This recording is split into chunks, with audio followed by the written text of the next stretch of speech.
Reflet dans un diamant noir, dans un diamant mort, qu'est-ce que c'est? Diamant mort, ouais. Dans un diamant mort et complètement mort. C'est donc le nouvel film de Kate Forzani, qu'on connaissait donc pour Laisser bronzer les cadavres, L'étrange couleur des larmes de ton corps, Amer, et peut-être d'autres courts-métrages ou longs-métrages que j'oublie, mais je pense que c'est à peu près ça.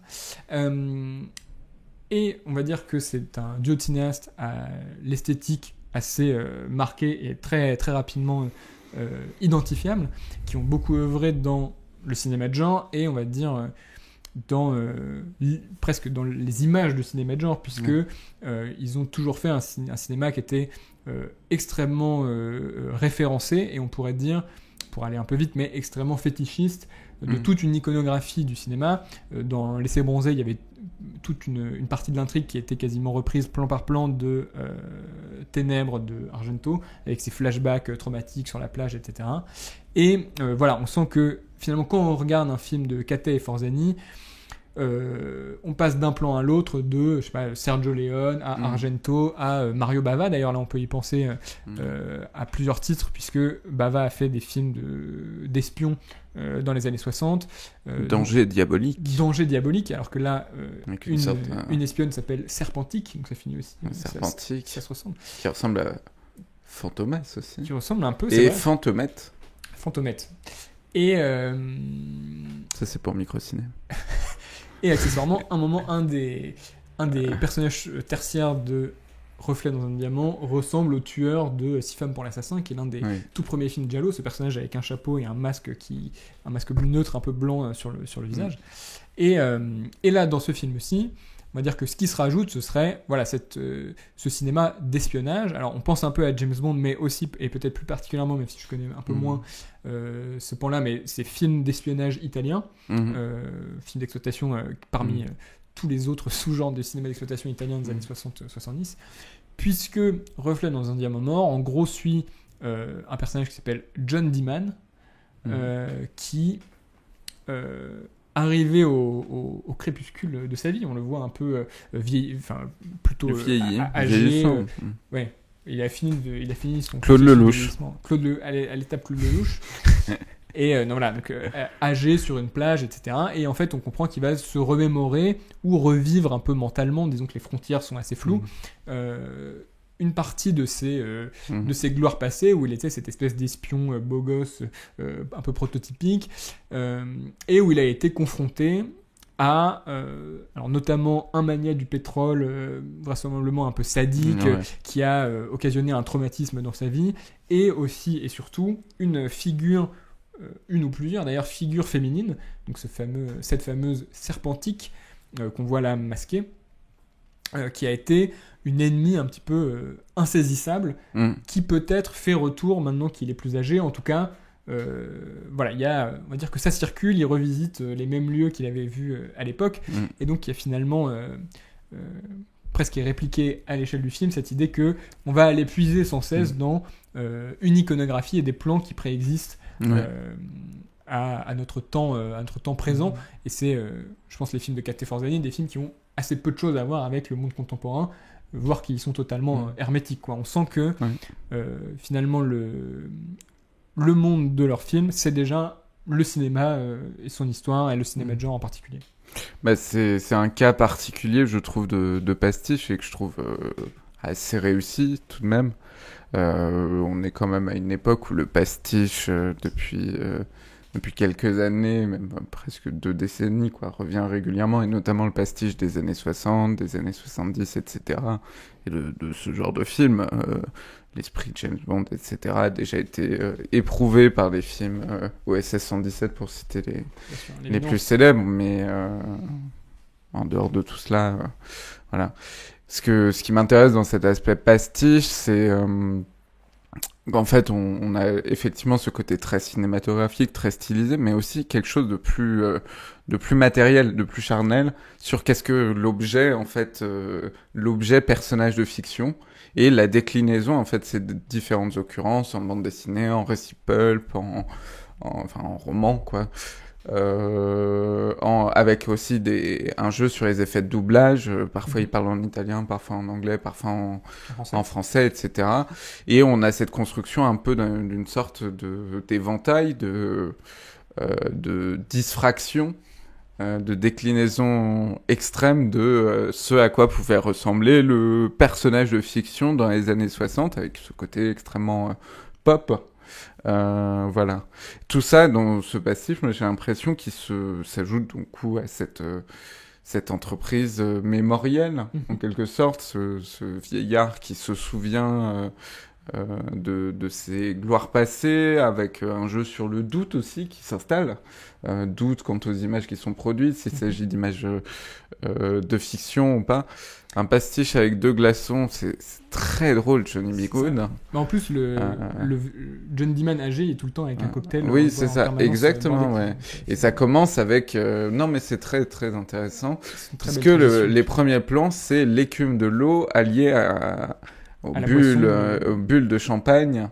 Et donc on a aussi ces effets de montage perpétuels, d'association entre passé, présent, fiction, documentaire, cette façon aussi de déconstruire certaines séquences d'action en jouant sur la déclinaison d'images papier, etc. Tout à fait.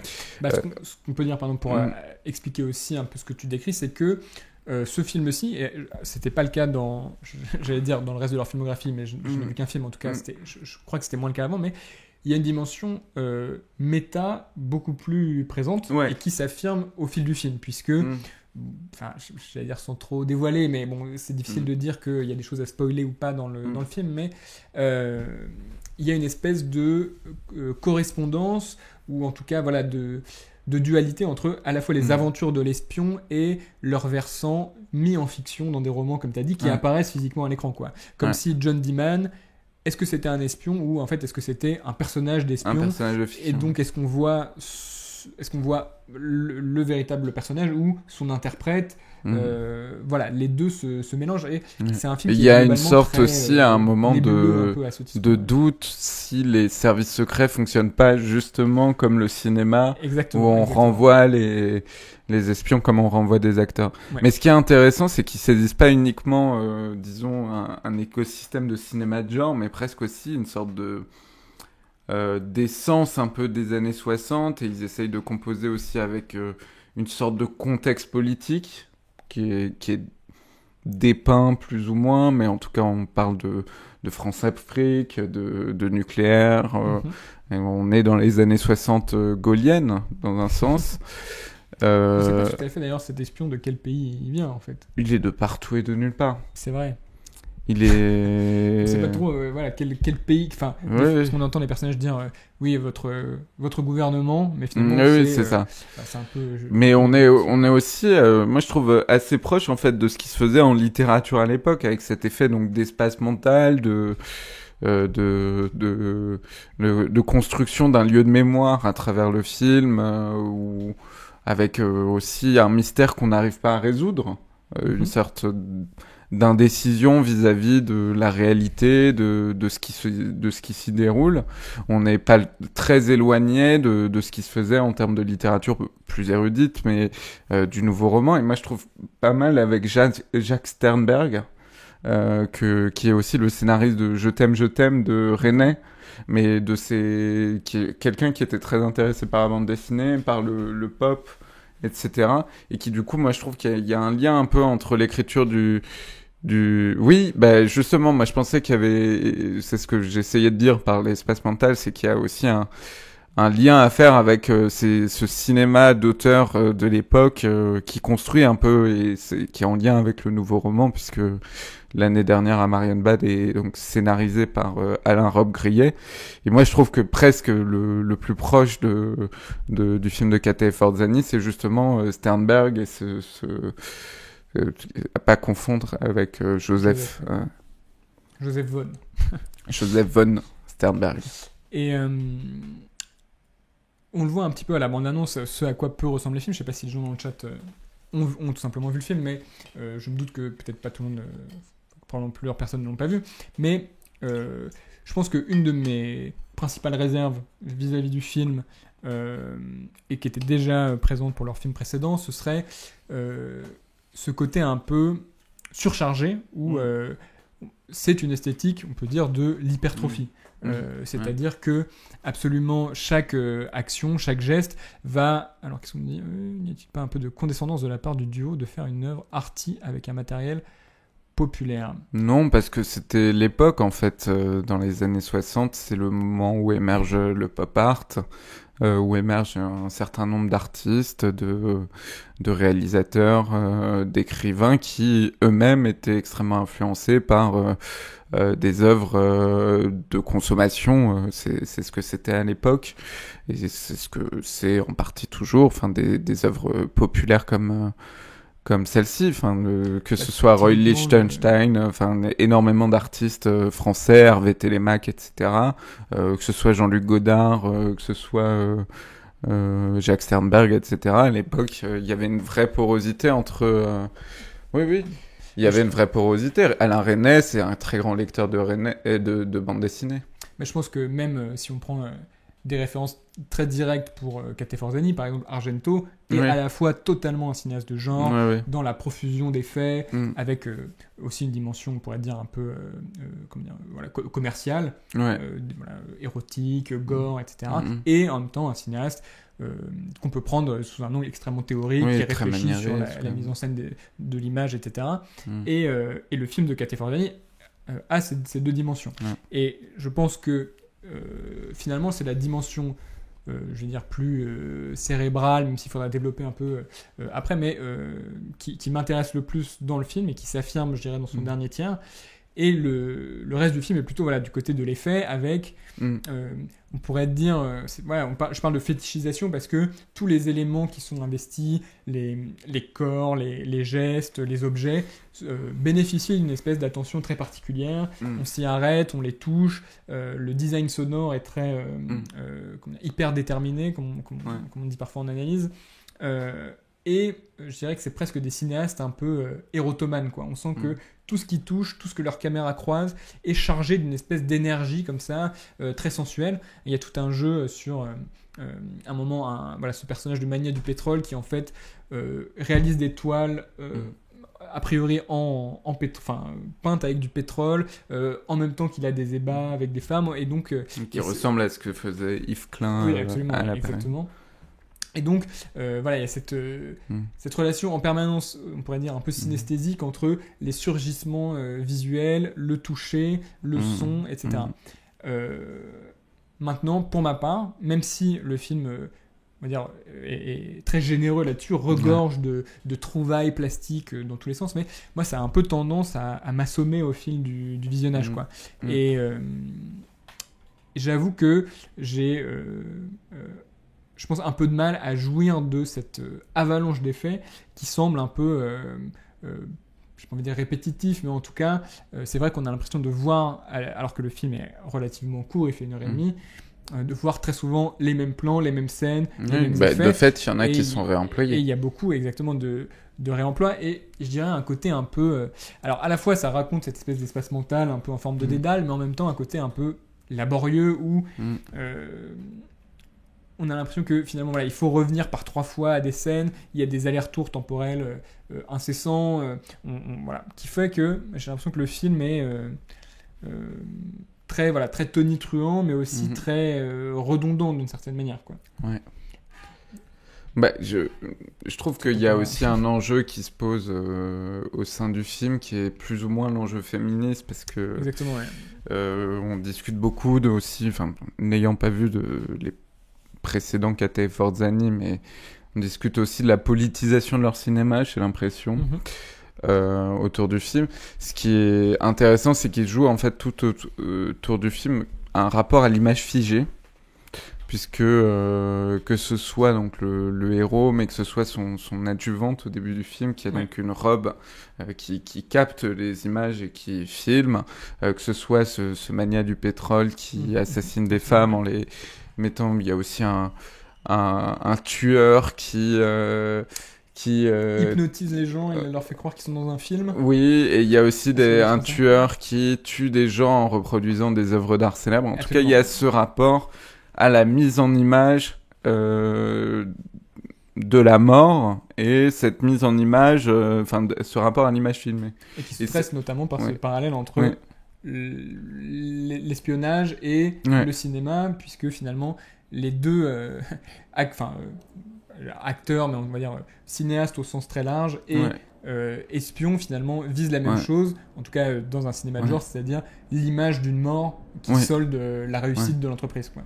Et donc face à ça, on a le personnage donc de Serpentic qui émerge progressivement pendant tout le film et qui est donc un personnage dont on ne parviendra jamais à élucider l'identité, qui change sans cesse de masque, de visage, dont le masque est parfois lui-même un masque, qui cache un visage, dont le visage est lui-même un visage, etc., dont le sang est un faux sang, etc. Enfin, en tout cas, un personnage qui est constamment duplice, constamment inatteignable, et que le héros va finir par pourchasser. Il faut savoir que ce héros, il commence le film en matant une meuf sur la plage, et qu'il est connu un peu par l'hôtel pour être un vieux lubrique, quoi.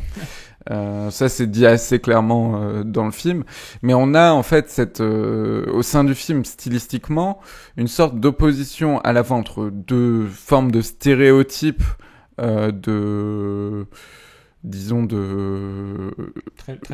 domination masculine au cinéma, entre donc la fixation de la femme dans un regard, ce qui est un attribut du male gaze, et en même temps d'un autre côté la femme interchangeable, qu'on retrouve typiquement dans le cinéma d'espionnage avec les James Bond girls, qui sont James Bond Rest, des personnages et donc on a cette forme de frottement entre la façon dont on tire le stéréotype de la femme interchangeable et la mise en scène du male gaze, et ce frottement en fait va affleurer une forme de confusion entre les deux, puisque le héros lui-même va devenir interchangeable et que finalement il y a un certain nombre et finalement lui-même devenir une image figée.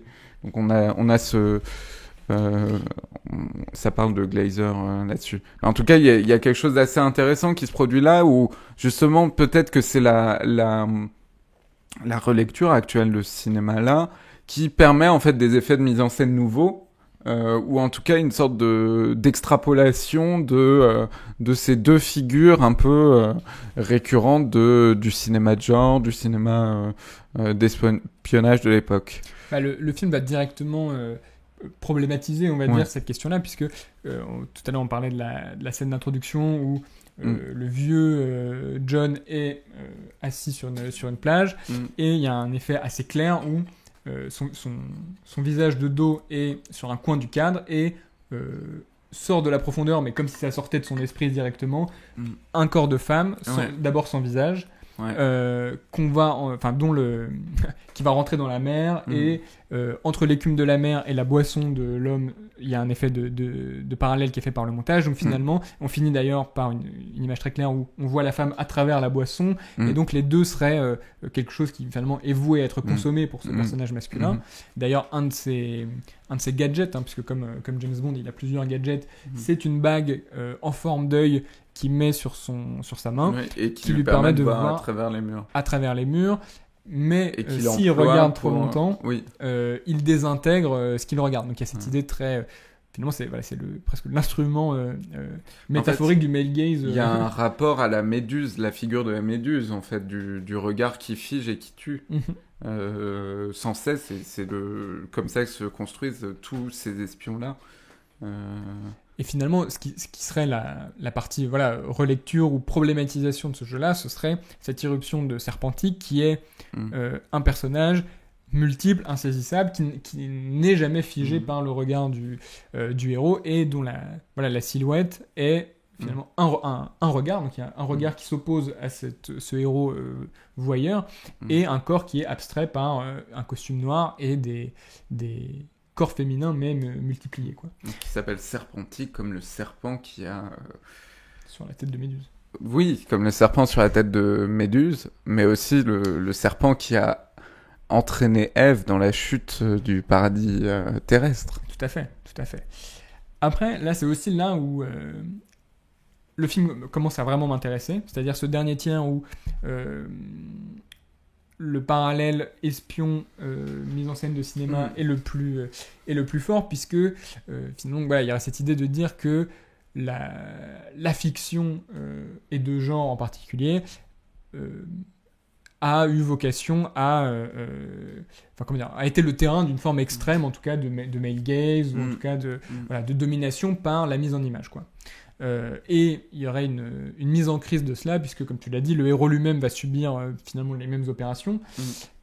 Après, moi je m'interroge un peu, tu vas me dire ce que tu en penses, mais sur la possibilité finalement qu'émerge une perspective féministe dans un film dont la mise en scène repose en grande partie sur des effets de fétichisation. Et typiquement Serpentique, elle est à la fois finalement d'une certaine manière elle est définie par son propre regard, donc il y aurait un effet pour contrer ce regard un peu masculin dominant, et en même temps son corps caché par une tenue est aussi mis en valeur sous l'angle du fétiche, puisqu'elle est recouverte de cuir, chose qu'on voit très souvent par exemple dans les giallo italiens, etc., comme finalement l'instrument d'une érotisation supplémentaire. Est-ce que finalement on peut fétichiser? C'est un corps qui est mis à l'épreuve, même de manière de fiction, mais c'est un corps qui souffre beaucoup aussi dans le film vis-à-vis de justement celui du personnage principal qui est un peu indestructible, même s'il ne souffre pas vraiment, parce que voilà. Je ne saurais pas trop comment répondre à ce débat. J'avoue que c'est un débat qui avait été aussi posé sur le dernier film de Coralie Farja. Oui, j'y ai beaucoup pensé. Ouais. C'est un débat qui peut être posé régulièrement en fait sur la façon dont certaines dénonciations du male gaze en fait le reproduisent. Même si y a toute une justification par exemple dans le film de Coralie Farja, du corps féminin comme un monstre. De fait, le film a présenté un certain nombre de plans fesses bien au-dessus de la majorité des films contemporains. Mais bref, cela dit, je pense que c'est un débat à laisser en suspens. Je pense que ce qui prime, c'est aussi comment dire, peut-être la façon aussi de déconstruire le plan lui-même. C'est-à-dire que peut-être que chez Coralie Farja, il y a tout de même un peu trop de complaisance vis-à-vis de ses fesses, même monstrueuses, filmées dans The Substance, que il y a aussi, la question à se poser, c'est plutôt celle de la complaisance vis-à-vis de ses fétiches. Ouais. Et est-ce que dans Reflet, dans Un diamant mort, il y a la complaisance vis-à-vis aussi ces fétiches du corps féminin qui est régulièrement montré nu. Le film s'ouvre quasiment le 5e plan du film, c'est un plan de sein. Ça pose question, effectivement. C'est compliqué de pas faire du male gaze dans un monde patriarcal, même quand on est une femme, j'ai l'impression.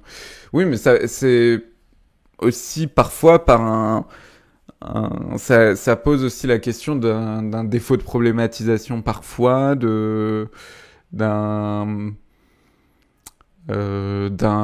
comment dire, d'un manque de réflexion de mise en scène. Dans ce cas-là, est-ce que le pastiche l'emporte sur la critique du pastiche? C'est des questions qui se posent. C'est peut-être pas si difficile que ça de faire du female gaze. C'est aussi se déprendre, du female gaze, non, de sortir du male gaze. Le female gaze n'existe pas en tant que tel, mais de sortir du male gaze. C'est pas si compliqué que ça, il suffit de se déprendre peut-être d'une partie du cinéma appris. Oui, mais justement, c'est à mon avis là où il y a conflit, en tout cas, il y a question dans le cas de Kate Forzani. Il y a un des commentaires dans la bande-annonce qui dit pur cinéma. Et c'est pas, d'une certaine manière, c'est vrai au sens fort. C'est-à-dire comme F1 était un blockbuster chimiquement pur. Ouais, bah ça c'est dans un texte plus intéressant.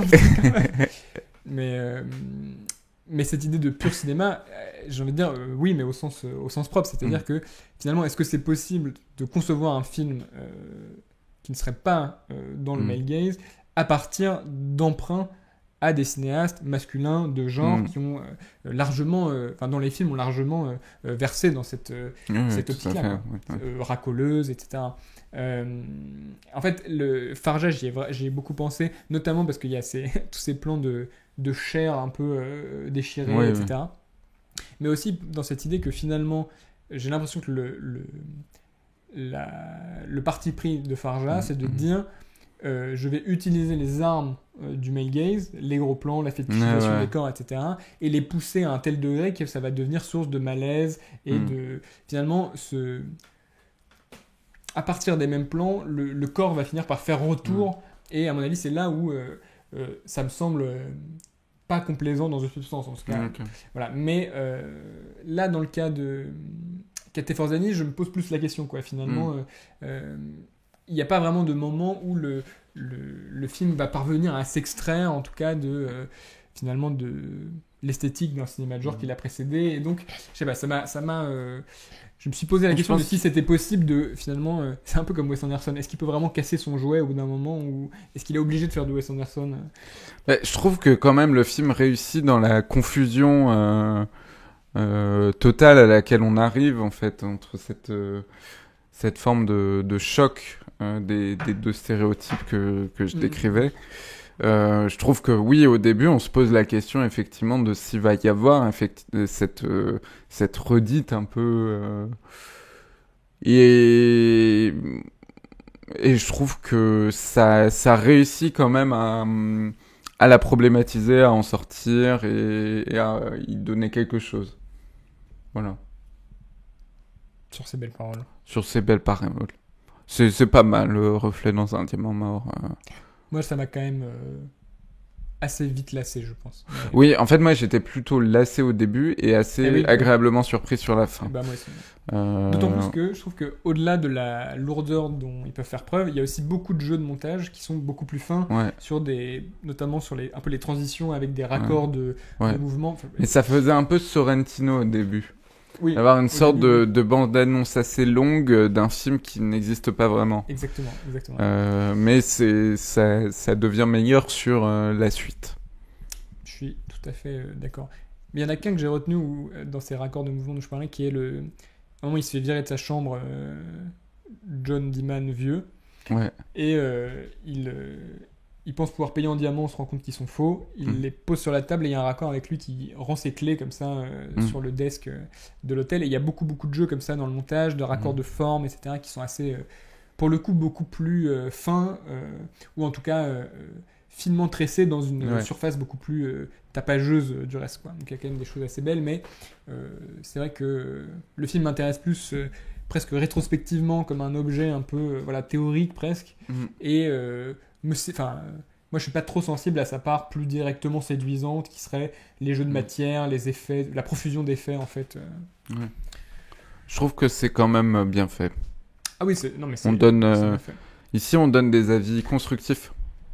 Bah c'est bien fichu. Ouais, c'est bien fichu, ils savent, ils connaissent leur métier. Ça me fait penser à une anecdote qui m'avait fait beaucoup rire. J'étais sorti d'un film de Fritz Lang, je crois que c'était Fury de Fritz Lang à la Filmothèque du Quartier Latin. Ok. Non, bref, peu importe, c'était un film de Lang. Et je suis sorti et derrière moi il y avait un mec qui parlait à son ami dans la queue pour sortir et qui disait bien branlé. Ça m'a fait beaucoup rire, c'est le premier commentaire. Voilà, c'est notre notre c'est ça, bien branlé, un film bien branlé. Ce sera représentatif.